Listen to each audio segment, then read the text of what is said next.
What's up, fam? Listen, I want to give you this quick word that the Lord dropped in my spirit over the last week, and it's dealing with spiritual growth. And when I talk about spiritual growth, I'm talking in a sense that it's not about comfort. Okay, it's about transformation. And I also want to set my disclaimer that I by no means am calling anyone here a snake in a derogatory manner, but I want you to listen and to understand and not judge.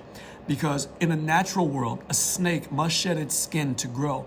And so the old layer that was once protective, it becomes restrictive. And it's signaling that it's time to let go and step into a new stage of development. So if the snake resists this process, then it risks stagnation and sometimes even death. Likewise, and pay attention, spiritual growth requires shedding, letting go of what's no longer serves our divine purpose. And so the stages or sages of Israel that understood transformation is woven into the fabric of our creation. And so in Hebrew thought, true change is not about external modifications, but about teshuvah, which means a deep return to one's original God-ordained identity. See, Jesus expressed this in Luke 9:23. He said, if anyone would come after me, let him deny himself and take up his cross daily and follow me. See, this is more than a call to just discipleship.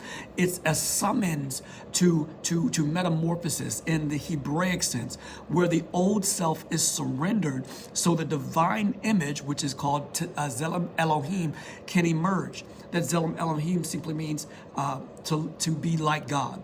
And so when we're talking about the death of the old nature, the phrase deny himself, yakish et nafsho, aligns with the Hebrew understanding of bitel haish, which means nullification of the self. This does not imply self-destruction, but self-emptying, which yields personal desires to align with the divine will. That doesn't mean that you don't get what you want, but in the Midrash Tekuma, it is taught that when Abraham left his father's house, he was not merely changing locations, but shedding his old identity to become a vessel for God's purposes.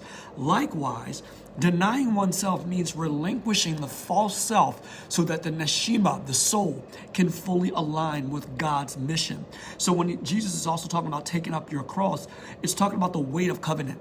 The concept of taking up one's cross would have been understood by first century Jews as a reference to Kabbalet or al-Malshut Shamayim, accepting the yoke of the kingdom of heaven. This phrase is recited in the Shema that we know in Deuteronomy 6:4, and it signifies full surrender to God's kingship.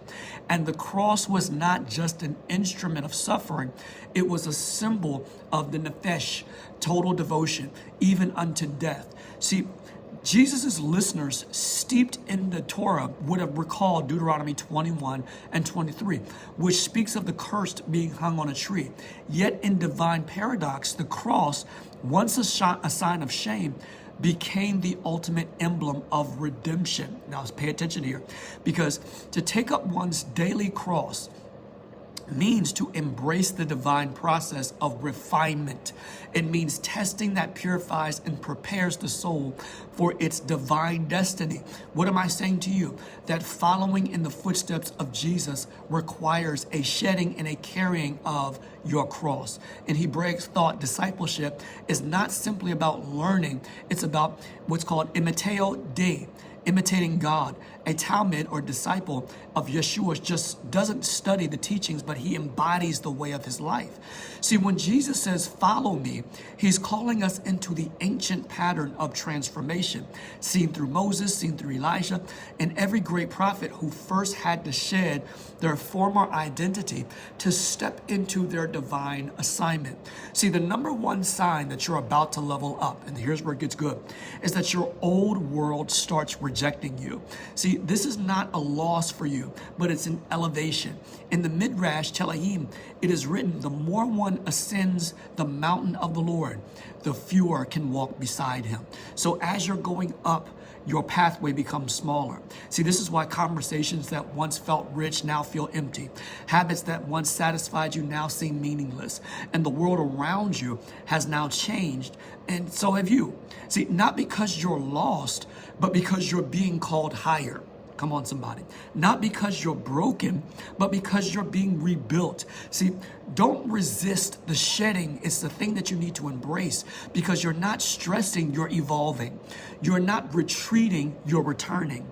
See, you're returning to your true self in the image of God. This is what Psalms 24:3-4 says, that he who may ascend the mountain of the Lord, he who has clean hands and a pure heart. I'm talking about you. I'm talking about your elevation. I'm talking about you going higher.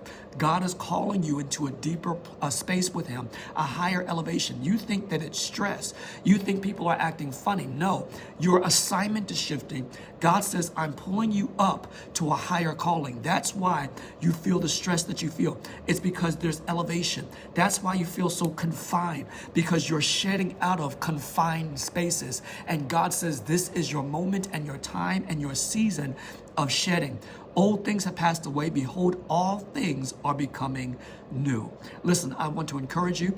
Keep shedding off the old skin. Keep getting out of that old way of thinking, that old way of living, that old way of habits, and get into that space where God is calling you higher and greater than where you've ever achieved and you've ever seen. God bless you today. If this message has blessed you, hit that share button, follow, and subscribe. God bless you today. God keep you is my prayer. I love you. Amen.